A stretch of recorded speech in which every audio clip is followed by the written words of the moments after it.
Salamlayıram. Sen teyzəsin. Efsanevi Abbas Məmməd. Salamlayıram sizi, sen teyzə. Hoş geldin hamınızı. Aa, İlhan Müəllim, burası.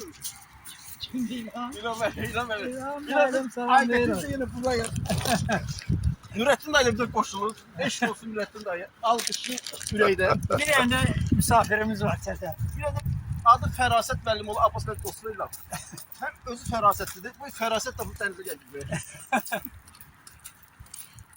Şimdi qocalar şov göstərir. Ekran tutmayın dostlar, zəhmət olmasa. İlhan müəllim ailəti üzrə yenə buradır. Ne cep geldi? Nurettin dayı sevdalı olan məhəbbətini çəkir. Sen cansın. El çekme. Neyse, əziz dostlar. Bazara gedirəm, bazara. Abbas Məmməd hər şey göstərir. Ben sizdən göstərir. Gelin biraz ben. Hara yaxşıdır Abbas müəllim?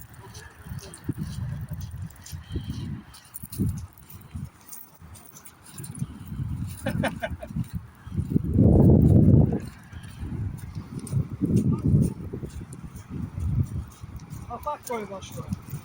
Qızışma. Yavaş yavaş. Bəli, xoş gəlmisiniz. Şərmən evlərsin.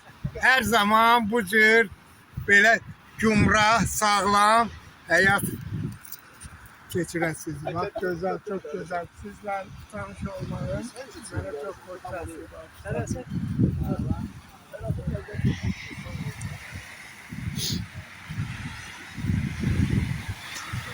Onu dekabr 2025-ci il. Yağış yağır. Dənizdəyəm, Şirxo pilləcində. Bax, bu da mənim dostlarımdır, dəniz dostlarım. Dəniz quldurları, dəniz akulaları, əjdahaları. Baba, Abbas müəllim, Eyşən Qazaxlı, Eyşən 441. Yazsanız çıxar. Baba, çəkir. O kadar hoşmet gücü bugün oluyor. O kadar lezzet edip bize. Dünyanın en hoşmet adamıdır. 5 yaş. 73 yaş. Ay 67, Bir aydan 67. 67. 67. Güneş, Ha, girək suya. şimdi. Orada bir dənə verim, çək mən qaydım bunu qoyum bir də. Ay, su nə qəşəkdir ha. Su nə qəşəkdir ha. Söndürürəm.